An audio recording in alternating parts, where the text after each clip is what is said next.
오늘은 이제 아비들에게 하는 말씀입니다. 여기는 아비는 아버지만을 말하지 않습니다. 부모를 말하는 겁니다.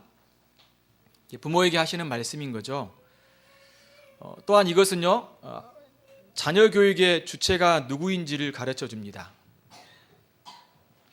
앞에 자녀를 이야기하고 그 다음에 그 뒤에 부모에 대해서 지금 이야기하는 거죠.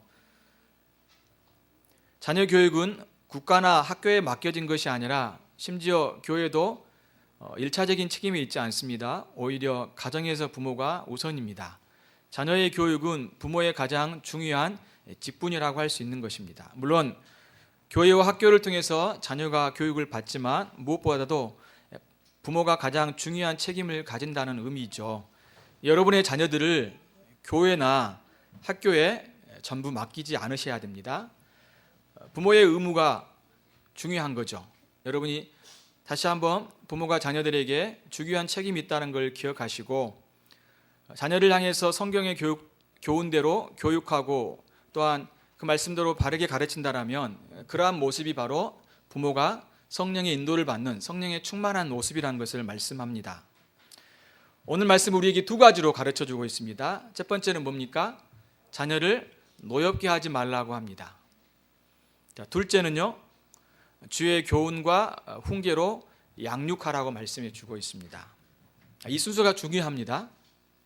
먼저는요, 너희 자녀를 노엽게 하지 말라고 합니다. 노엽게 하지 말라는 것은 자녀를 화나게 한다든가 마음을 상하게 하는 것을 말하고 있습니다. 그렇게 하지 말라는 거죠. 긍정적으로 이야기하면 자녀를 인격적으로 대우할 것을 말씀하는 겁니다. 부모들은 자신의 권위를 함부로 사용할 수 있습니다. 아마도 그것은 자녀를 낳았기 때문에 또한 자녀들이 부모의 권위 아래 있고 돌봄을 받기 때문에 또 이 아이들이 어리고 연약하기 때문에 그런 생각들을 쉽게 할 수 있습니다. 그러니까 자신의 소유로 생각할 수 있다는 겁니다. 나는 자녀를 내 소유라고 생각하지 않아 라고 내 머릿속과 내 마음은 그렇게 있지만 실제적으로 행동으로는 그렇게 하지 않는다는 거죠. 실제적으로는 내 소유로 생각하고 내 마음대로 자녀를 대하는 부모의 태도를 갖는다는 것입니다. 우리가 알듯이 자녀는 부모의 소유가 아니죠.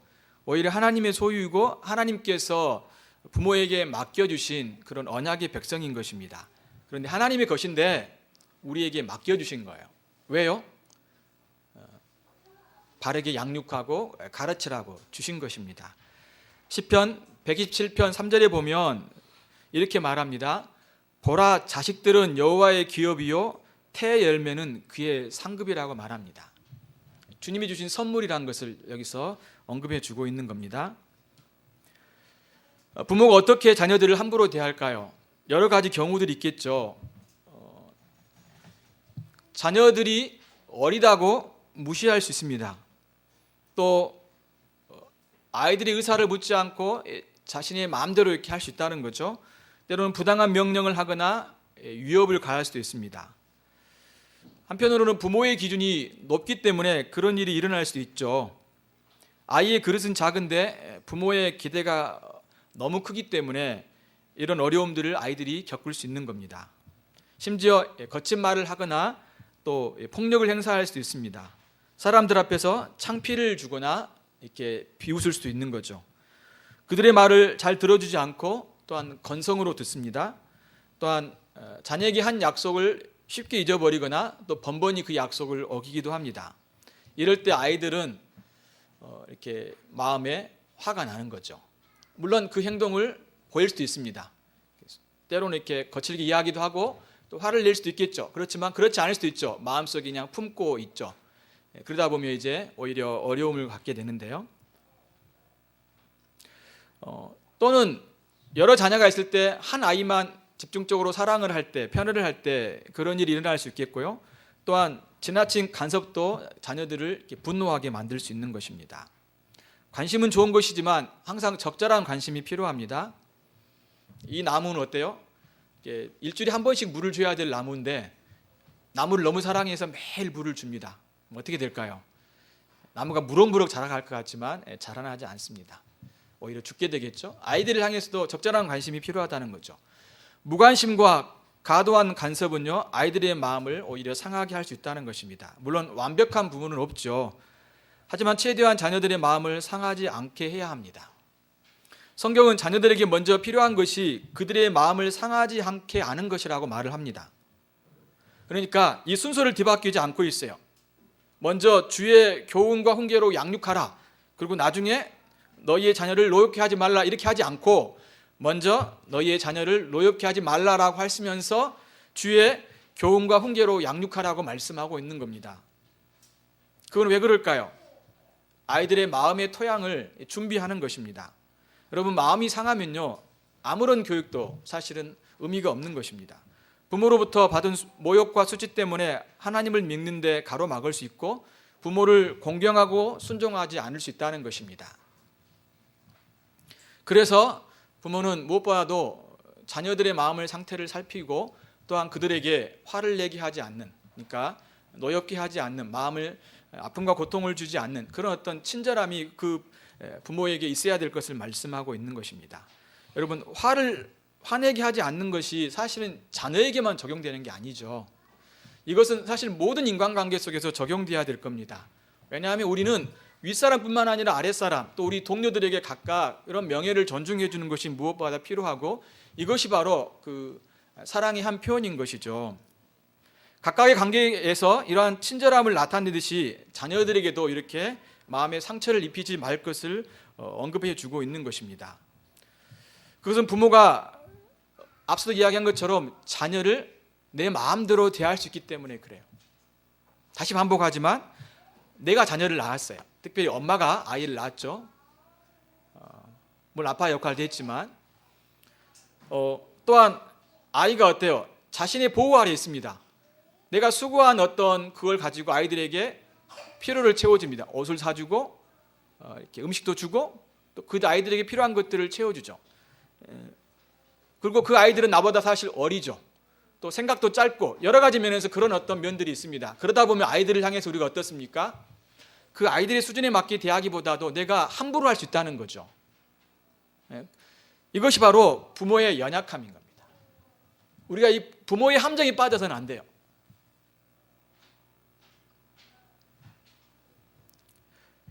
자, 그래서요, 먼저 하지 말아야 될 것을 말하고 나중에 해야 될 것을 언급합니다. 자녀들을 하나님의 말씀으로 가르치기 앞서 혹시 자녀들의 마음을 부모가 상하게 하지 않았는가를 돌아봐야 됩니다. 만약 그런 나의 모습들이 많이 드러났다면 어떻게 해야 될까요? 뭔가를 막 가르치기보다도요, 오히려 그 아이에게 자신의 삶을 돌아보면서 잘못한 부분이 있다라면 용서를 구하고 또 진실한 마음으로 그 아이의 마음과 아픔을 들어줄 수 있어야 됩니다. 그리고 하나님께 기도해야죠. 주님께 도와달라고. 부모로서 변화된 삶에 힘써야 될 것을 말씀하고 있는 겁니다. 먼저는 뭘 가르쳐주고 있을까요? 자녀를 향한 내가 어떤 태도가 중요하냐 그걸 가르쳐주고 있는 겁니다. 또 그 아이가 어떤 자인지를 여기서 또한 보여주고 있는 거죠.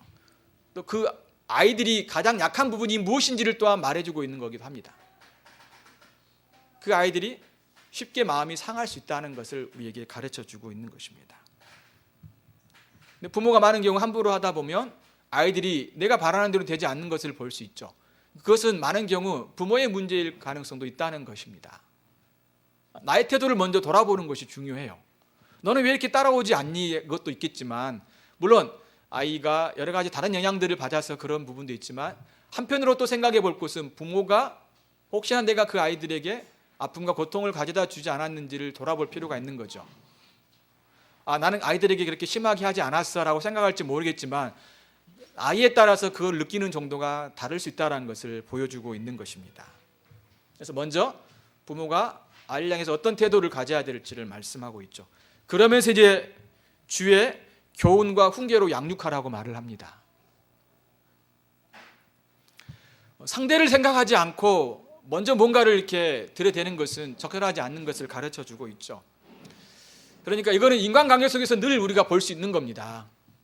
우리는 기준이 있어요. 그래서 그 기준대로 하고 싶은데 근데 사실은 상대가 있는 거죠. 그러면 내가 뭔가를 가지고 기준을 가지고 제시하고 밀어붙이기보다도 그 상대의 상태를 보고 어떻게 내가 그것들을 이렇게 잘 인도하고 도와줄지를 생각해 볼 필요가 있다는 것입니다. 그래서 주님께서 말씀하시기로 너희 자녀를 노엽게 하지 말라라고 먼저 말씀하시고 오직 주의 교훈과 훈계로 양육하라고 말씀하고 있는 것입니다. 부모가 먼저 어때요?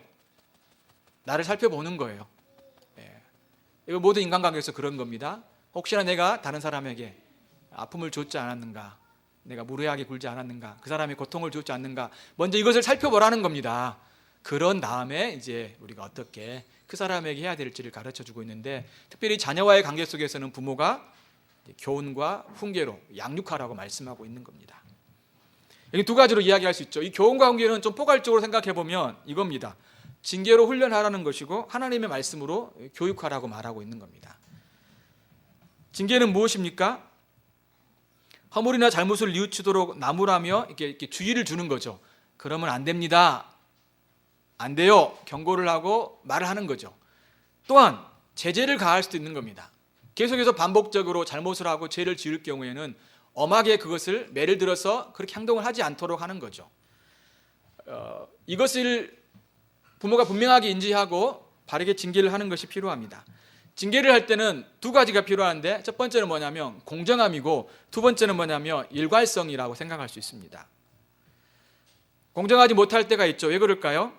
우리가 그것을 잘못 판단할 수 있는 거예요. 만약 두 아이가 이제 티격태격 하는데 사실은 습관적으로 만약 작은 아이가 늘 잘못하기 때문에 어때요? 부모는 먼저 이 아이가 또 작은 아이가 잘못했구나 생각하고 이제 그 아이부터 이제 뭐라고 말할 수 있겠죠. 근데 상황은 그렇지 않을 상황이었다는 거죠. 그때는 오히려 큰 아이가 뭔가를 잘못했을 수도 있다는 거죠. 그런데 부모가 그걸 정확하게 판단하지 않고 추측을 하여서 오히려 습관대로 하는 그런 태도를 가질 때 아이들은, 특별히 한쪽의 아이들은 어때요? 굉장히 어떤 이렇게 불공정함을 갖게 되겠죠. 또한 사소한 일임에도 불구하고 예상 이해로 혹독하게 다룰 수 있다는 것입니다. 아이는 징계를 받을 때 이렇게 경고를 듣고 때로는 이렇게 반복된 잘못 때문에 죄를 지었기 때문에 맞는 것 때문에 충분하게 이해되지 않는 상태에서 징계를 받을 때 분노를 품기도 하고 그것을 표현하기도 하는 것이죠. 그럴 때 아이들은 어떻습니까? 사실은 부모에 대한 나쁜 감정들을 갖게 되겠죠. 이때 부모는 사실을 이야기하고 실수를 고백하고 그 아이에게 이제 미안하다는 말을 하는 것이 무엇보다도 필요합니다. 오히려 이렇게 실수를 인정하는 것이 자녀들이 그 권위자에 대한 바른 시각을 갖게 되는 것입니다. 만약 반대로 신뢰하지 않으면 어떻게 될까요? 권위자에 대한 부정적인 시각들을 아이들이 갖게 되겠죠. 부정하는 것보다도요, 인정하는 것이 더 좋은 결과를 낳습니다. 이런 생각들이 있는 것 같아요. 계속 부정하면 내 권위가 땅에 떨어지지 않을까. 그렇지 않아요. 이건 우리 생각인 겁니다. 오히려 인정하고 말을 하고 고백하는 것. 물론 계속해서 그렇게 하면 안 되겠죠. 그러면 권위가 떨어지겠죠. 그런데 오히려 고백하는 것이, 말을 하는 것이 훨씬 더 관계가 회복이 더 빠르고 또 그것이 더 오히려 유익하다고 우리는 생각할 수 있는 것입니다.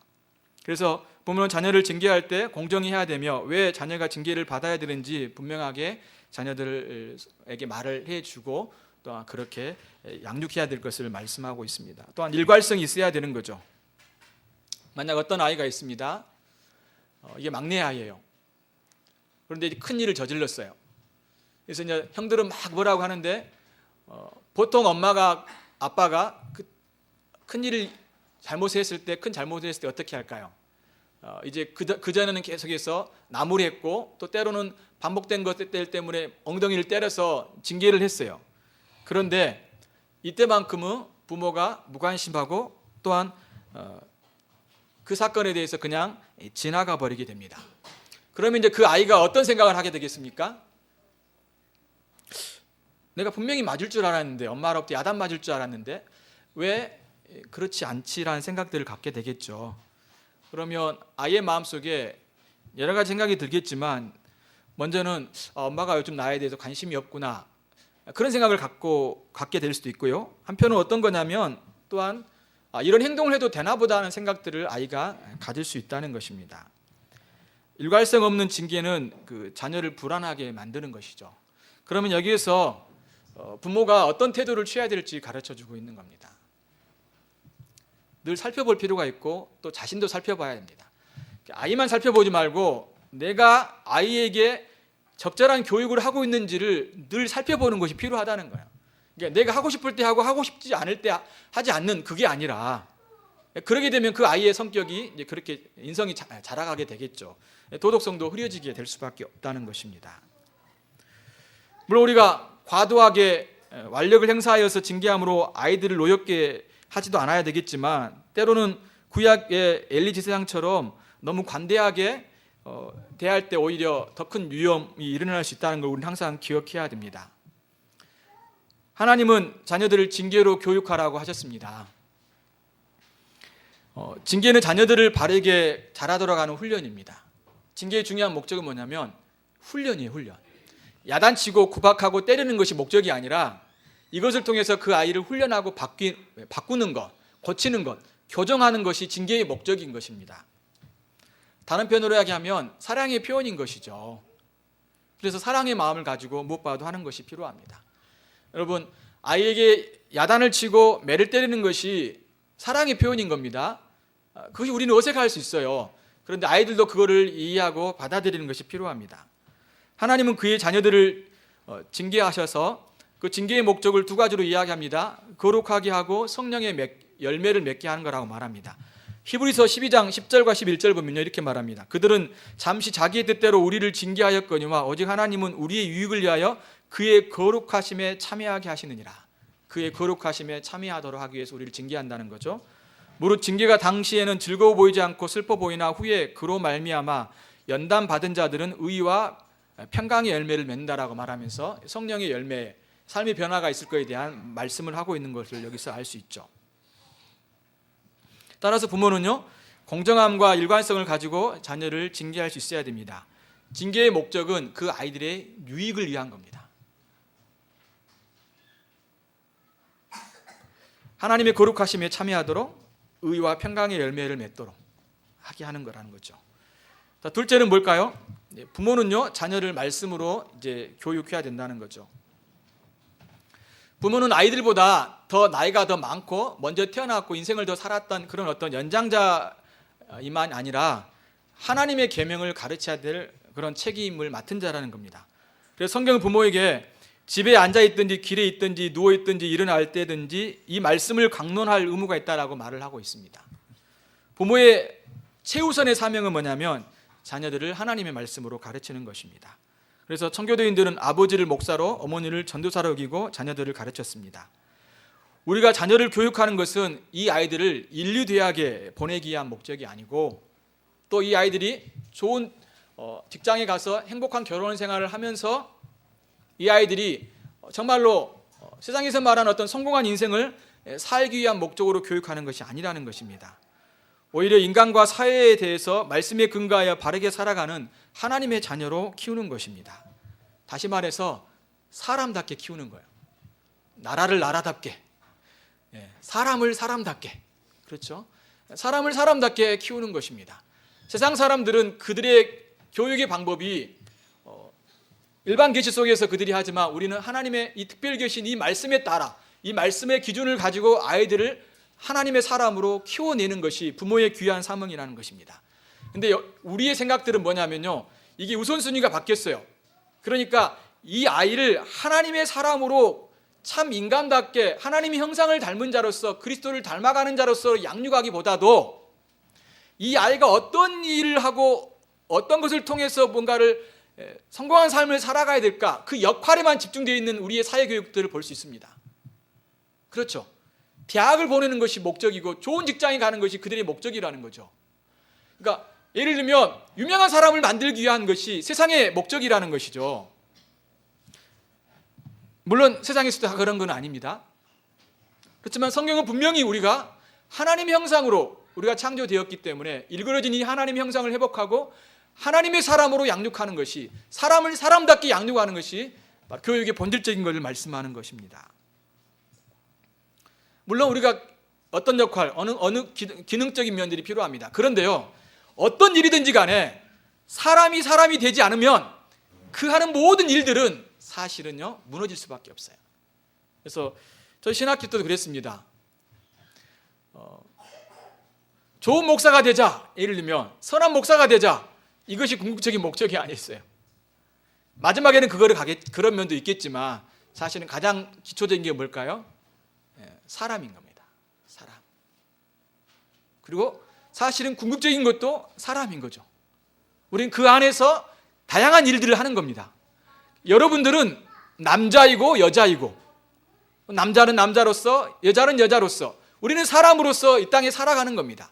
우리는 하나님과 관계 속에서 인간으로서 그 의무를 다하며 살아가는 것이죠. 이것이 가장 근본적인 것이고 기본적이고 이것이 모든 삶의 기반이 되는 것입니다. 그러면서 우리가 각각의 하나님이 주신 은사와 재능과 달란트가 다르기 때문에 그에 맞게 살아가는 것이죠. 근데 그걸 놓쳐버린다면 우리는 어떤 역할만 하고 또한 기능적인 면들만 하게 되는 것이죠. 하나의 기계처럼, 한 부품처럼 살아갈 수 있다는 것입니다. 그것은 사실은 사람을 사람답게 양육하는 목적이 아닌 것을 가르쳐주고 있는 것입니다. 잠언 22장 6절에 보면 마땅히 행할 길을 아이에게 가르치라고 말합니다. 그리하면 늙어서도 그것을 떠나지 아니하리라고 말하죠.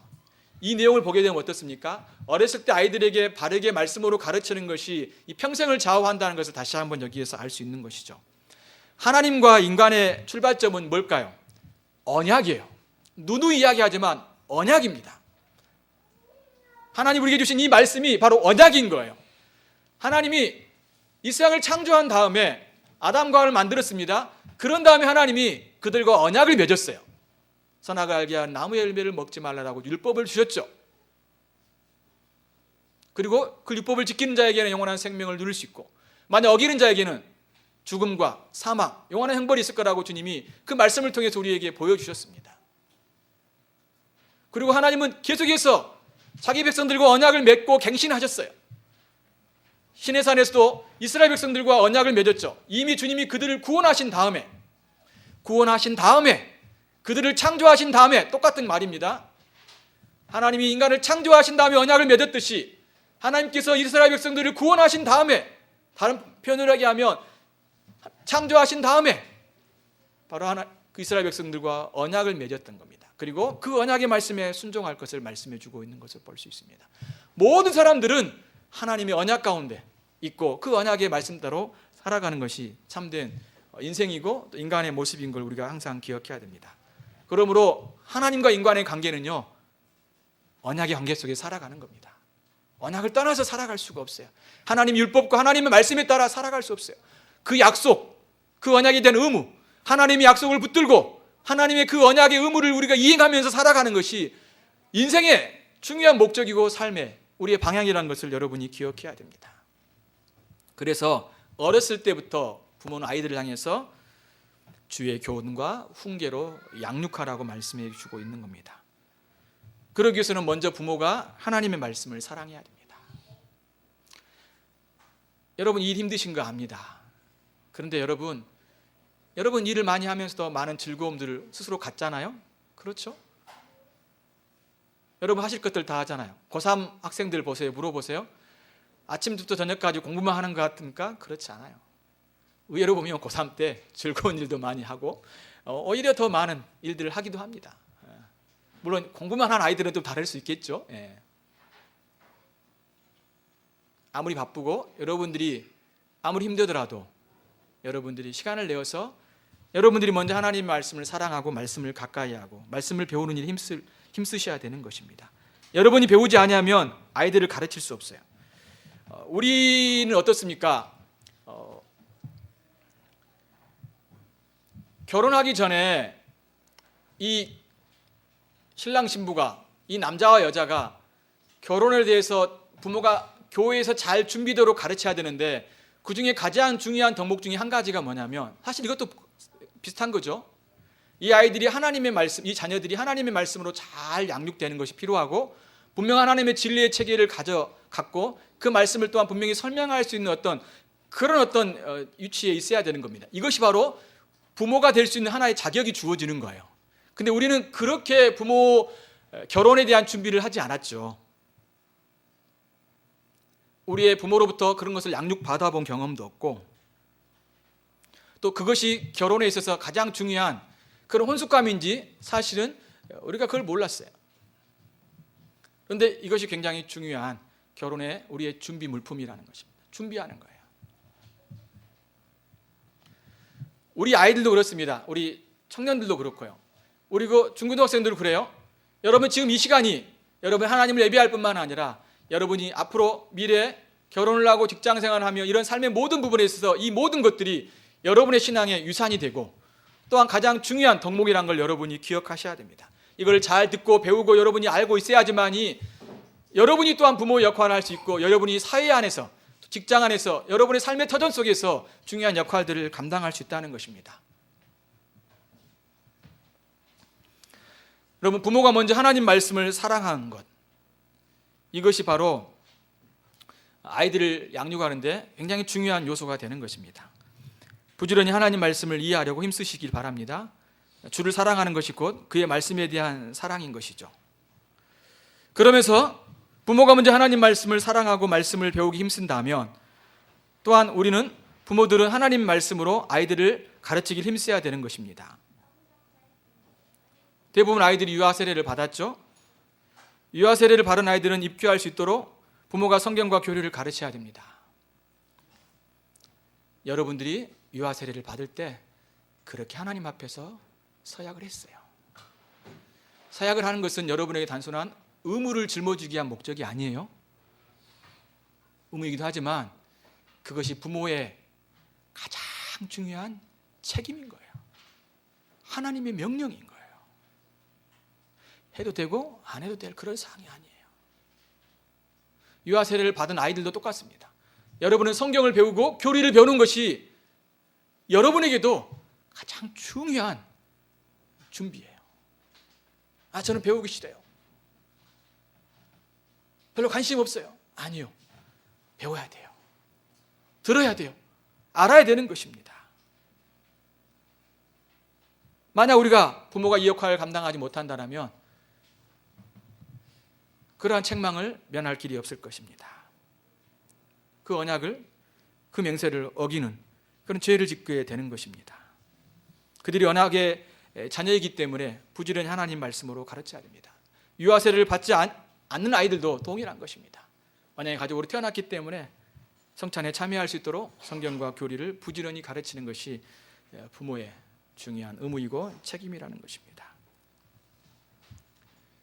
조나단 에드워드는 하루에 14시간 이상 말씀을 연구하고 설교를 준비하며 강의를 준비했다고 합니다. 그런데요, 더 놀라운 것은 그가 두 가지를 항상 잃지 않았다고 합니다. 첫째는 뭐냐면 저녁 시간에 함께 아이들과 가족끼리 식사하고, 둘째는 자녀를 위해서 하루에 2시간 동안이나 함께 대화를 하고 성경과 교리를 가르치다고 합니다. 너무 어려운 말씀이죠. 목사님이었기 때문에 가능했던 것 같고요. 또 그 당시에 그런 어떤 교육의 분위기였다라고 생각도 하고, 또 그런 열심이 그분 안에 있었다라고 저는 생각을 합니다. 자, 우리가 이렇게는 하지 못하더라도 여기서 우리는 중요한 걸 생각할 수 있습니다. 아이들과 시간을 갖는 것이 필요하고요. 무엇보다 하나님의 말씀으로 자녀들을 양육하는 것이 필요하다는 것입니다. 우리 사회가 그런 것 같아요. 다 맡겨버리죠. 예를 들면 우리는 지식을 좀 이렇게 조각조각 알고 있고 어느 부분만 알고 있어요. 이전에 제가 말씀드렸잖아요. 이전의 교육은 백과사전식 교육이었다고 했잖아요. 깊이는 알지 못할지라도 다방면으로 알게 했습니다. 그렇죠? 그리고 어떤 부분에는 깊이 있게 연구하기도 했죠. 근데 요즘은 어떻습니까? 그렇게 교육하지 않습니다. 어느 일정 부분들만 알게 하는 경향들이 많이 있어요. 점점 전문화가 돼가는 걸 볼 수 있죠. 물론 그것은 시대적인 어떤 요구이기도 합니다. 왜냐하면 더 깊은 학문으로 나가고 많은 연구자들이 그것을 연구하기 때문인 것은 어쩔 수 없는 부분이 있습니다. 그렇지만 우리의 관심이요, 내가 원하고 내가 생각하는 것만 관심을 가지시면 안 되는 거예요. 여러분의 관심을 좀 더 넓게 가지셔야 돼요. 나는 앞으로 내 인생의 목적이 이거니까 이것만 열심히 공부하면 안 되는 거예요. 나는 변호사가 돼야지, 그러면 그 변호사 공부하는 것만, 그 법률만, 그것만 관심을 가지는 것이 아니라 삶의 모든 부분들을 여러분이 조금씩 알아가고 그러면서 더 깊이 있게 관심을 갖는 것이 필요하다는 것입니다.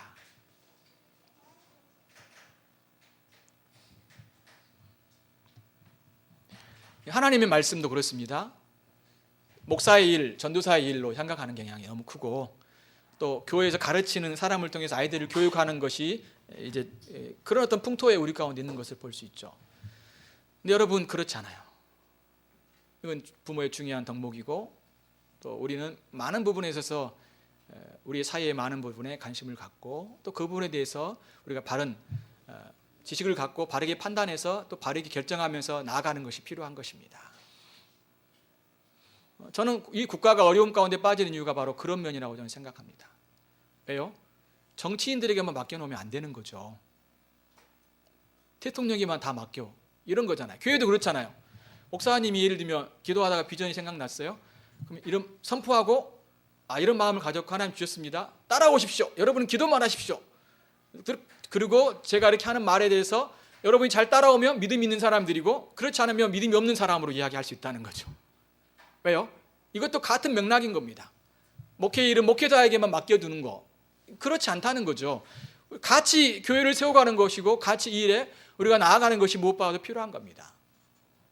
우리는 모든 부분의 삶의 부분에 있어서 관심을 갖고, 그 부분에서 우리가 적극적으로 또 이야기하고 또 의견을 표출하고 나아가는 것이 필요하다는 것입니다.